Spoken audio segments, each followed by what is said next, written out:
Hey,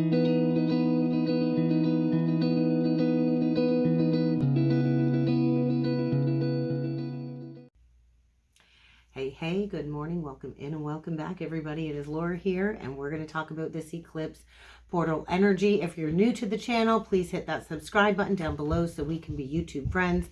I am a twin flame coach, twin flame guide, twin flame astrologer, and twin flame reader. And so we are in this corridor of energy where it feels like time is kind of bending, time is kind of warping, and we're going to talk about these transits playing out this weekend because we still have one more significant culminating transit, and it's happening today on Saturday, the day before the eclipse, and it is between Venus in a square to Uranus retrograde in Gemini. And so this is the pivot point where we take that leap of faith and we become the master magician of our reality, but we've got to go through the clearing first. And so I'm going to break down both of these transits, each as their own. We're going to pull the astrology up on the screen. We're going to talk about Venus in a square to Uranus, and then we're going to talk about the eclipse, because the eclipse is culminating on Sunday, the 21st, and this is at 29 degrees 05 in Virgo. And so Virgo is the sign of service.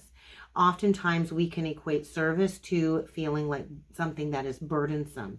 So it's not about servitude, but it is about service, and Virgo is connected to the divine feminine collective. It is connected to Mary Magdalene energy. And so if we look back to about a month ago when we had the 0 degree Virgo new moon, that was the opening. It was like the opening of the curtain, and now the curtain is going to be closing is what this feels like. And so there's been a lot of exposure. And another thing I do want to mention is with this exposure, it's going to feel like a lightning bolt or a strike of lightning where things are going to change suddenly. But if you look back to about 6 months ago, this has already been playing out for quite some time. And I do feel with this eclipse in an opposition, a direct opposition between Neptune and Saturn, both of these energies in a conjunction, those conjunctions are going to be culminating in next spring. And so whatever plays out now is preparing us for the brand new cycle in the spring of 2026. So with that being said, let's get these charts pulled up on the screen. Let's talk about it. Let's break it down, and we're going to connect it to the Twin Flame Collective and what we can expect playing out this weekend. Okay, so let's talk about Venus in Virgo square Uranus in Gemini. This transit culminates today on Saturday, and you can think of the energy of today as the lightning bolt that strikes or the tower that falls before the eclipse delivers that full karmic reset. So we do see Venus sitting in the 10th house of Virgo at 0 degrees. Venus represents relationships, love, values, creativity. All of this is being re-evaluated or evaluated with Virgo precision. And because it's connected to the 10th house, these themes that are showing up are likely going to be showing up in your public life, connected to your reputation, which is also connected to your soul's purpose. And so Venus in the 10th house is demanding clarity and truth. We see Uranus retrograde here sitting in the 7th house, and the 7th house sitting in Taurus. So this to me screams liberation in relationships, karmic clearing energy, a shocking realization perhaps about unions or even possibly communication patterns in relationships. And with Uranus retrograde, it is going to shake up how you connect with your mirror energy. And I do want to mention this square is the first of 3 Venus-Uranus squares happening now all the way through July 13th, 2026. So this is setting up a tri-fold sequence clearing cycle. And the message was loud with this energy that unions will be rewired over time, not all at once. And so whatever is emerging this weekend is beginning something connected to the bigger arc of the mass unions of twins. And so these tarot archetypes that are being activated are connected to the Magician and the Fool. So there's a new beginning here. It is possible, but it will require you taking a risk or a leap of faith. And the Magician is asking you to step into conscious co-creation. The Fool is saying surrender. We do have to surrender into the unknown. And so the twins are being reminded, union will always be built on faith, not on control. There is a very piercing truth connected to the Ace of Swords between the 10th and the 4th house at play here, bringing forward mental clarity and cutting the cords of these illusions. And then with the Temperance and Page of Wands, there's alchemy of fire and earth. There's a balancing of passion with patience and taking those first steps into this new twin flame timeline. But there is an illusion collapsing here. Perhaps there's a false start being exposed, or shadow clarity is going to come before the authentic freedom is embodied. And so with the 7th house undertone of the moon and the 6 of cups, there is a past life bond here, or a karmic soulmate echo that needs to re-enter for some type of resolution before union can be grounded in. And so there are some supporting aspects here I feel we need to mention. With Venus in a sextile to Mars, there's desire and action, and these energies are working together in harmony. Sextiles create opportunities for the masculine and feminine energies to find a moment of balance amidst any upheaval going on externally. And with Venus in a trine to the anti-vertex in Capricorn, there is this quality, I want to say, of an instant karmic manifestation. So what's meant to align will align very quickly. With Venus in a quincunx pattern to both Pluto and Neptune, and both of those planets retrograde, there's a power dynamic here and an illusion around love that is dissolving. There's a hard truth coming out about soul contracts that is emerging, and quincunx energies is kind of like that pebble in the shoe, something that's been bothering you, but you've been ignoring it or not wanting to look at it. And with Venus in a trine to Chiron, there is heart healing here, but we do have to go through the wound. We have to recognize the pain that has always been a part of us, and then walk through the fire of the pain to walk the path into wholeness. With Uranus in a trine to the Sun and Mercury, there is a breakthrough in communication. There's mental liberation. And Uranus is also saying there's a subtle restructuring of karmic patterns here because of it touching Saturn and Neptune, both retrograde. There's an unseen, quiet alignment with the divine plan is how I'm looking at that today. And so this weekend's energy sparking this pre-eclipse clearing with the Venus-Uranus square is kind of the universe moving those last illusions out of the way before the Sunday's eclipse kind of severs the karmic threads. So you might feel a sudden shock or truth revealed about your connection. There could be a push to release control and surrender to divine timing. And relationship patterns are definitely surfacing for a final review. And so there is a deeper awareness here, I want to say, of your soul's mission. The 10th house emphasis, right? Because that's our public role, our reputation. And the energy does feel like walking through the fire or fire purification. And we do need to remember this is not meant to be destructive. It's meant to be purifying because it is preparing for the sacred union template for the new cycle that is opening up with this eclipse gateway. And so be the witness. Be the witness to this energy without clinging to control, because if something is destabilizing, you need to recognize that as a divine redirection. Virgo energy is calling us to stay grounded in our routines and in the embodiment of the present moment.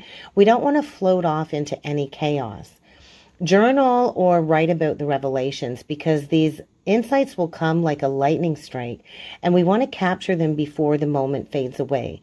So really focus on balancing divine feminine and masculine energies on Saturday, and use the Venus-Mars sextile to harmonize the inner masculine taking action with the inner feminine of receptivity and receiving these messages, because we are releasing past life karma, whether it's nostalgia or a karmic tie resurfacing. We need to honor the past life karma, and then we have to let it go.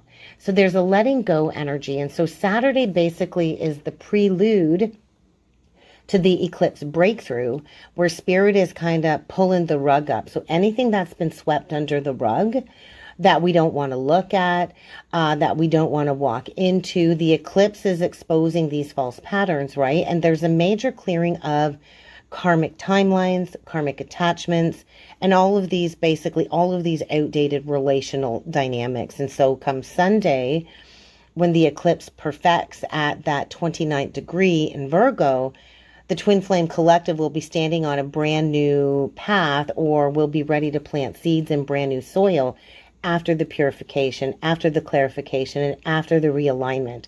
So with that being said, let's pull up the chart of the eclipse and let's dig into that next. All right, let's talk about this South Node solar eclipse at this anaretic degree of Virgo. And so this is one of the most potent anaretic degrees, because it's not only the last degree that carries a sense of culmination, there is this karmic reckoning and finality because of the Pisces Virgo axis. And so whenever an eclipse involves the South Node, there is a major emphasis on release, refinement, and resolution. We're not initiating something new entirely. We're kind of passing the final test. And so the universe, I feel, is asking us to integrate the Virgo lessons before we move into the terrain of relationships, balance, and justice connected to Libra's qualities, okay? And so because this is a South Node eclipse, we're not chasing a new dream.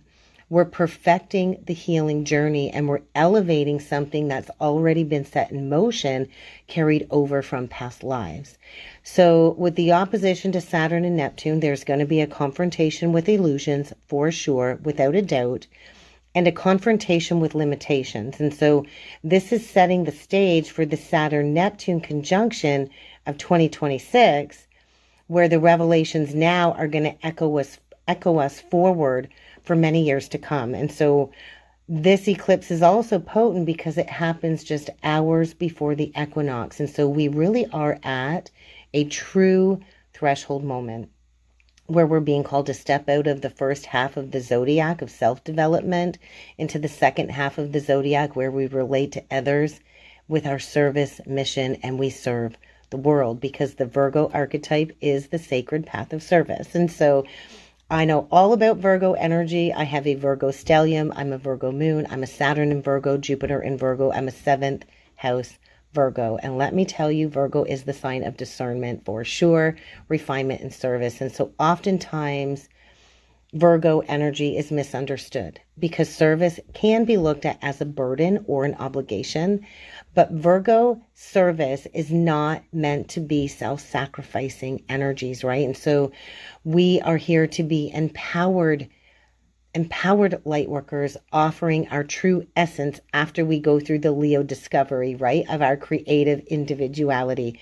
And so when we are rooted in a distorted sense of service, then yes, we're in the energy of martyrdom, obligation, and perfectionism. When we are grounded in true service, that means we're living in alignment with our true soul's essence. Then we can offer our skills, we can offer our gifts in ways that both sustain us and others. And so this eclipse is really going to highlight where we've carried the energy of service as a burden, rather than honoring the sacred responsibility of the twin flame service path. And so we're being asked to break free from these self-imposed limitations, to shatter the illusions, to reset and refine, and to no longer fix, but to elevate, to restructure what we already are here to do. And so this threshold energy, just hours from the equinox, is marking the 180-degree turn where the wheel is going to spin us, and we can't continue as it was. So there is a major Tower card archetype energy this weekend, especially with the eclipse, where all of the crumbling old cycles that are no longer serving us need to be removed from our lives. And then this does offer simultaneously, almost like an Ace of Pentacles, Ace of Wands energy, something new and something grounded that can then kind of like take root. And so for the twins, we are at a soul contract checkpoint. We do have to look at the South Node energy, because that's about releasing the karmic loops and all of the outdated versions of twin flame, twin soul, and this connection. And the Virgo service theme is asking us to recognize the higher purpose of the union, because it's honestly not just about romance. It is about the healing journey. It is about the service mission that this union entails. And union first must come from within. With the Saturn and Neptune opposition, there's a dissolving of these old illusions about union. So all of these old fairy tale ideals about twin flame, and we have to confront the practical work that is required to embody a sacred partnership in our day-to-day life.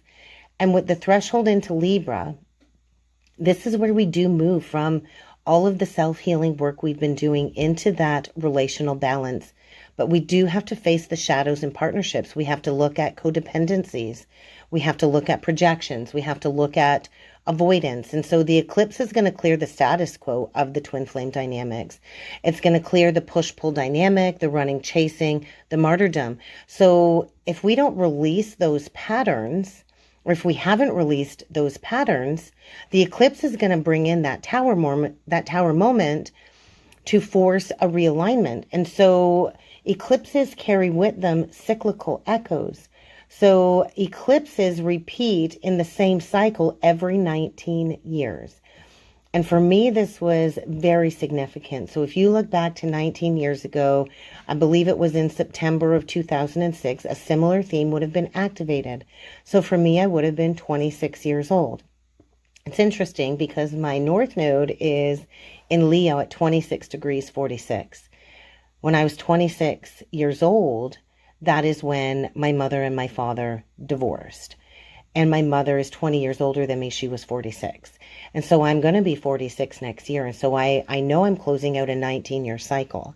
So look back to your own life. What was unfolding in your own life 19 years ago, particularly in relationships or service or spiritual alignment, because there's going to be a similar echo or a similar theme being activated. And so in September of 2006, it was actually closer to November. My mother left my father on November 11th. That's actually my father's birthday, 11/11. And so that was the crumbling of the tower for me, connected to relationships and status quo and marriage and commitment. And 19 years it's taken me to understand that fully and release all of the karmic threads from that era in my life. And so whatever is emerging this weekend, I want to say it's not random. It is connected to a karmic storyline that is resurfacing for integration. And so we do want to journal about what is coming up. We do want to be able, I want to say, to release control. So if something feels like it's spinning, or you keep spinning in the same karmic energy, you have to trust the reset, because this eclipse kind of feels like a karmic surgery or a precisional removal of what is no longer serving us, so we can anchor into service. So maybe you need to ask yourself, how can I serve authentically without self-betrayal? Because there is a union reset here if we surrender the old dynamics and we allow ourselves to be purified, and this connection to be purified into service, into love, and into balance. But we also have to prepare for the unknown. We can't cling to the comfort zone. The eclipse will move us forward, ready or not. And if we look at where the eclipse is sitting here in the 8th house on the Leo cusp at 27 degrees 22, the 8th house is all about transformation, ending, shared resources, karmic inheritance, and soul contracts. And with that Leo cusp, with the Ace of Wands and the Fool archetype, this is coming through. There's like an initiation by fire. It's going to require a leap of faith, but there's also a death and rebirth dynamic here, I want to say, that is demanding courage. And then we see this Virgo stellium in the 8th house with Venus, the South Node, the Sun, the Moon. And we do see Mercury and Libra sitting there as well in the 8th house. So all of this energy in the 8th house is intensifying the death and rebirth themes around love, because love cannot exist in a vacuum of power and control. And so new values are being activated. These karmic ties are being severed so we can ground in our true authentic identity. And so this is not a light new moon. New moons are dark. This is a purging, refining, and resurrection type of new moon because it's cyclical at that 29 degrees. And so there's a new beginning here, but it's also rooted in an old ending connected to the 8th house. And the 8th house is just screaming like karmic contracts, intimacy wounds, and a transformation being needed. Venus in Virgo in the 8th house is purification of love and partnership dynamics, where we're being called into honesty. If we're not honest, we can't have intimacy. Where do we need to start serving versus sacrificing? With Mercury and Libra also here, it carries with it the voice of the Hierophant and the Five of Swords. So there's agreements here, there's vows, there's contracts. All of these things are being highlighted that might carry with it conflict or manipulation. And Mercury and Libra wants that balance, but in the 8th house, it's exposing these power struggles in communication. And with all of this in opposition to Saturn and Neptune retrograde in the 2nd house, there's deep tension or opposition between what I have, because the 2nd house is what we have. It's our worth, it's our value, it's our finances, and what we share with others. So Saturn is exposing financial entanglements, material entanglements, and where this creates spiritual limitations. And Neptune is revealing the illusions around value, security, and worth. And so there is a multi-axis karmic reset happening here between Virgo and Pisces about service versus sacrifice, reality versus illusion, Leo and Aquarius, which is about individual fire versus collective responsibility, and Libra, Aries, relational balance versus individuation. And if you recall, we've already gone through the North and South Node axis of Libra and Aries. And so this eclipse is preparing us for when we go into the Leo Aquarius axis, because the North Node will be entering into Aquarius next year. And so there is alchemy here. For the divine masculine, I feel they are confronting where they've over-identified with material security, status, or illusions of control. And Saturn retrograde is going to strip down that false foundation. And Neptune retrograde is going to expose where they've been chasing projections rather than truth. The lesson I feel for the divine masculine with this eclipse is basically asking them to redefine self-worth beyond money, ego, or any superficial safety. So this is about grounding into authentic value and responsibilities within connection. For the divine feminine, I feel you're really connected to that 8th house stellium in Virgo, because the feminine energy is very much connected to Venus. And so there's an undergoing of an alchemy of release, where there's a karmic purge of these old soul contracts and the distorted service roles that you've played. And there is something coming up connected to intimacy wounds, where maybe you're feeling the brunt of the clearing, but you're also letting go of attachments to these past timelines, these past life timelines. And so the divine feminine is being asked to embody the Ace of Wands and the Fool archetype, to step fully into the rebirth, but not through a sense of self-sacrifice, instead through sovereignty in these shared spaces, through intimacy and holding on to your spiritual power. And so there is a major clearing too of codependent financial emotional entanglements. So these karmic contracts with third parties, they are going to be exposed so we can rebuild intimacy from truth and not illusion. And we're going to balance what's mine and what's ours outright. And so let go of martyrdom and love, divine feminine. Really step into that sacred service rooted in choice, because we all have choice. We're not obligated to agree to union with the counterpart. We can choose an ending. We can use our free will energy to step onto a higher path if we choose, a higher union path. Divine masculine, really be willing to redefine your worth. Security is not about money. It is not about control. Security is about integrity, and it is about responsibility and partnerships. And so overall for the connection, I feel these past life karmic ties are dissolving, and present 3D karmic ties are also dissolving. And all of these old intimacy wounds are going to resurface so we can clear them, so we can shift into that higher octave of union. And so there's karmic alchemy at play for the Twin Flame Collective. We're in a massive moment of death and rebirth, where we're exposing these shadows, connected to intimacy, worth, communication, service. The masculine is being stripped of any false sense of security so he can learn what true value means. And the divine feminine is being purified of these old service wounds so she can really learn to step into her sovereign power.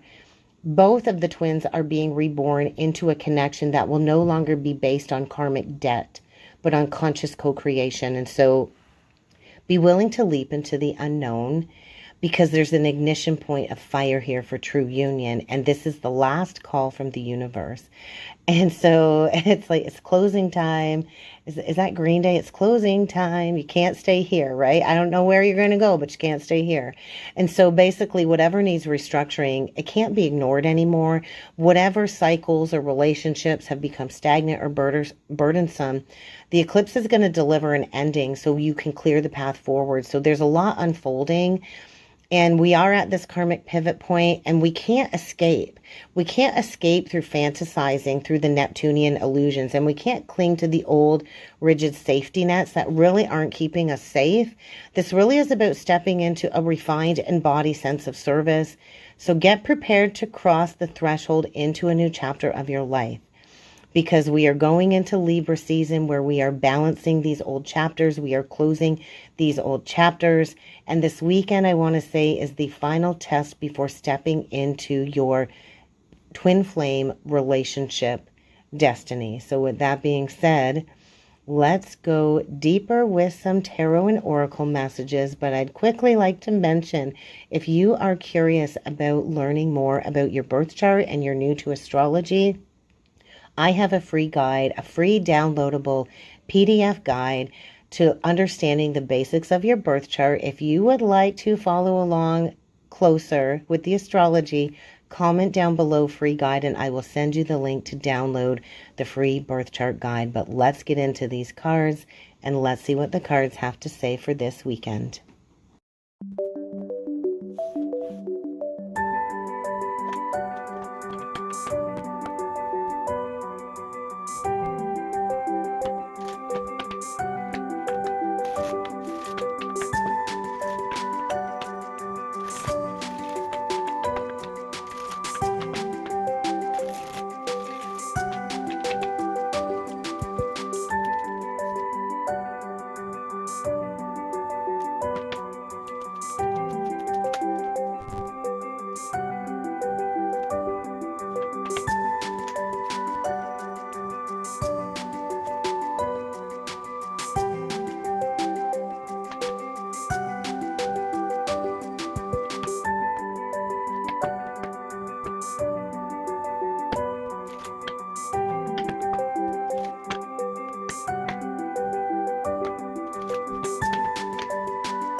Let's talk about these cards because it's quite clear we are in this great severing of energies connected to these old past life soul contracts. And so I did go with the Dragon Oracle cards to kind of set the tone for the reading. I just felt the dragon energy because this is the South Node eclipse.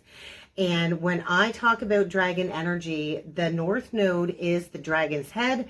The South Node is the dragon's tail. And so we're kind of sweeping up all of this karmic debris with this being a South Node eclipse. So the dragon energy is just kind of felt appropriate for the messages today. So let's talk about the first card out.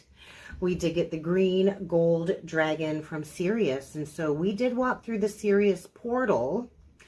And we did call that Lionsgate, but actually the Sirius portal happened in July.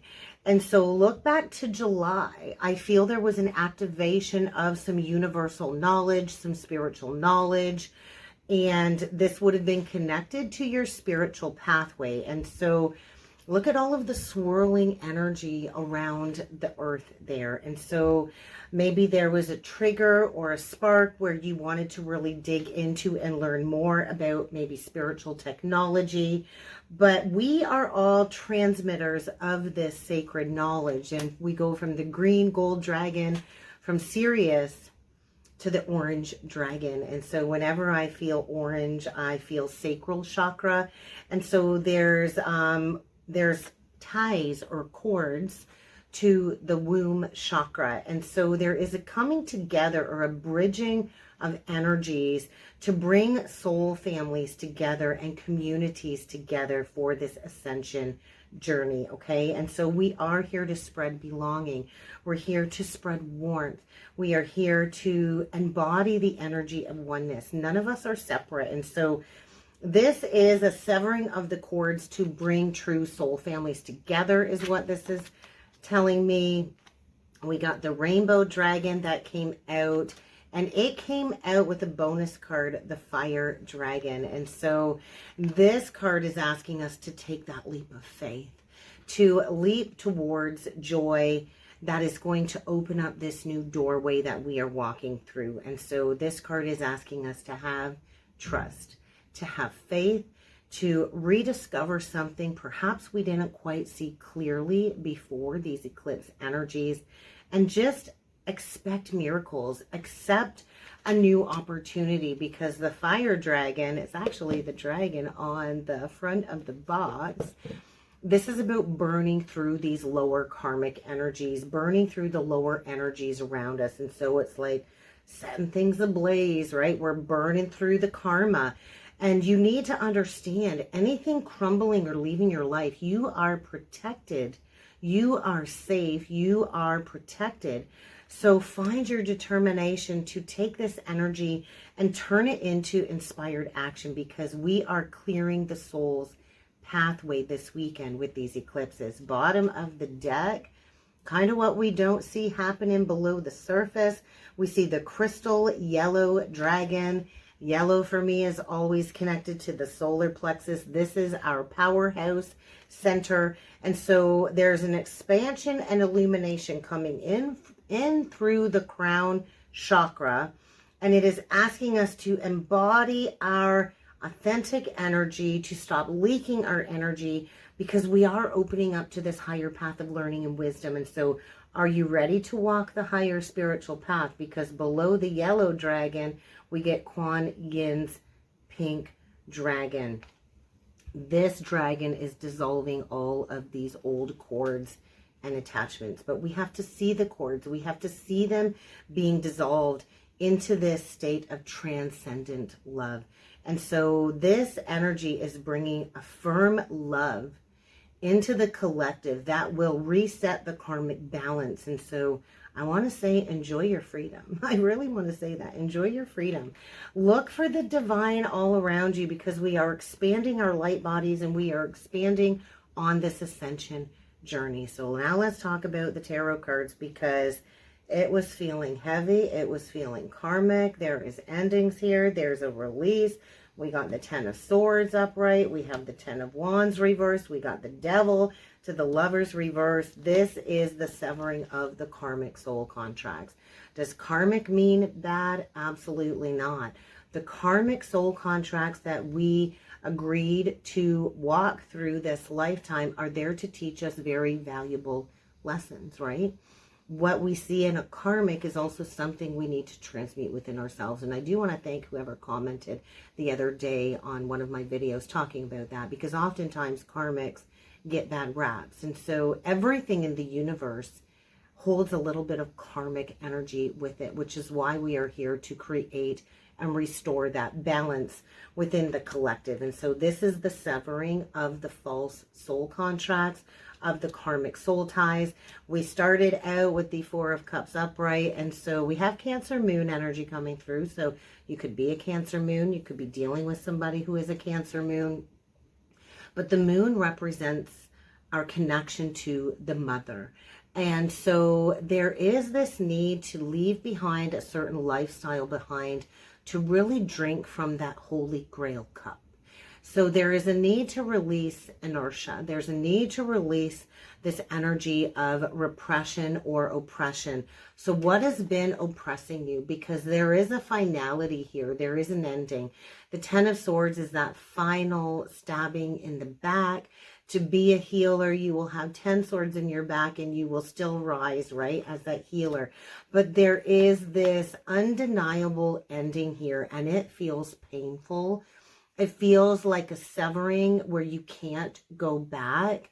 And with the Devil card coming out, there is a need to recognize where you have kept yourself restrained, where you have kept yourself stuck or caged, feeling like a sacred clown. I don't know if somebody here is a Heyoka empath.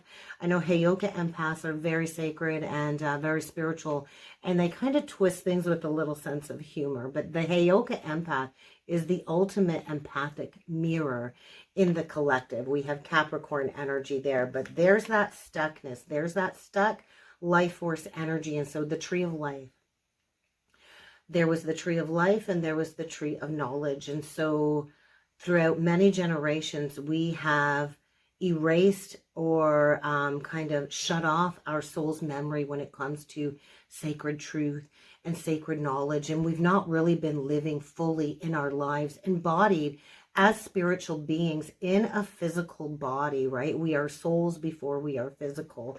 And so there's this very stuck energy. Somebody's life feels very stuck.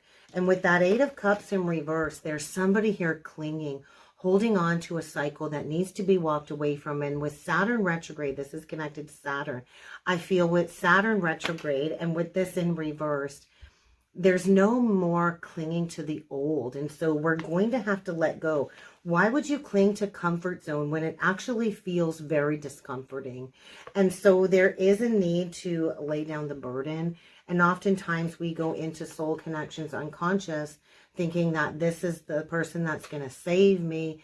This is the savior in my life. But they're actually there to teach you a karmic lesson, to trigger that core wound, to unearth it so you can unblock your path moving forward. And so we do have the wounded warrior archetype coming through today. We have Gemini energy, which is connected to the twins. We have Piscean, we have Saturn. And then from the Nine of Wands reversed, we go right into the Death card, which is the ending. It's the final ending, right? And so I don't know if you've gone through several cycles of pain being activated, the pain body being triggered, and holding on, thinking that the person that hurt you the most is the person that's going to save you. That's never the case. We can't heal in the place that hurt us. We have to do that healing separately. And so this is saying there is a culmination of an ending. Nothing stays the same. Everything changes. And so we have prominent Scorpio, Sagittarius energy. And then we have the releasing of the burden. And so this is the stripping away energy, the stripping away of illusions, the ending, the shedding of the old patterns, the shedding of the old ways. And where is it leading us to? It is leading us to that holy grail path. It is leading us to a divine union, first and foremost with ourselves and source. And I do feel memories of Atlantis. I really do feel memories of Atlantis. And so there is a higher heart chakra activation. We have Jupiter in Leo now coming through. This is victory after the challenges, victory after the competition and the struggle and the strife. And so there is love, unconditional love, pouring into the collective, connected to this higher spiritual path. And then we also did get the Queen of Wands upright to the Knight of Wands in reversed, and there's that Tower. And so the message is strong here for me. This is the ending of the unequally yoked foundations, where there's not an equal energy dynamic, right? Because a Knight of Wands in reverse is not a true pair to a Queen of Wands. A Queen of Wands is archetypal feminine energy that is a visionary leader. She shines her light. She's magnetic. She's attractive. She uses her light to bring more light into the collective. She shifts the energy in the room. And so oftentimes when we have a bright light, we will call these moths towards the flame. And so we're leaving an old relationship paradigm behind is what I'm feeling here. And there is this sense of karmic justice. I did stop at the justice card. And so the walls we wear or the masks we wear around our heart to protect us, they are holding us back from creating genuine connection. And so this is the measuring. This is the weighing of the heart energy as well, connected to Ma'at principles, where we have to have our heart that weighs as light as a feather. And so there is a massive heart chakra purge, I feel, going on this weekend as part of this initiation portal. And so the bottom of the deck with the oracle cards, the message was very clear: third eye activation. When we have sacred sight being activated and we hold firm in that inner vision, we can see clearly the path moving forward. But in order to receive this clear seeing, we do have to activate the throat chakra. We do have to be firmly rooted in our truth, in honoring our authenticity. And then the bottom of the deck, we did get the Shambhala initiations. This card has come out recently as well. I'm sure of that. So definitely connects to the energy of retreating. The Virgoan energy is asking us to retreat, to recharge, and to trust in the process, because there is Dharma here. I've been hearing for days, what goes around comes around for the feminine collective. And that is the energy of all of the service-based energy you've put out there is coming back around. Be open to receiving your Dharma, divine feminine, because there is an Orion activation. And Orion star seeds are directly linked to the galactic war, to the twin flame collective. And we are recreating a new cycle. We are being rebirthed through the light. We're tapping into the supernova cosmic energies, and we are renewing through accessing these Akashic records. We are clearing all of these old karmic stories. We are releasing the past life timelines, and we are on the threshold of freedom. And look at that, the Holy Grail.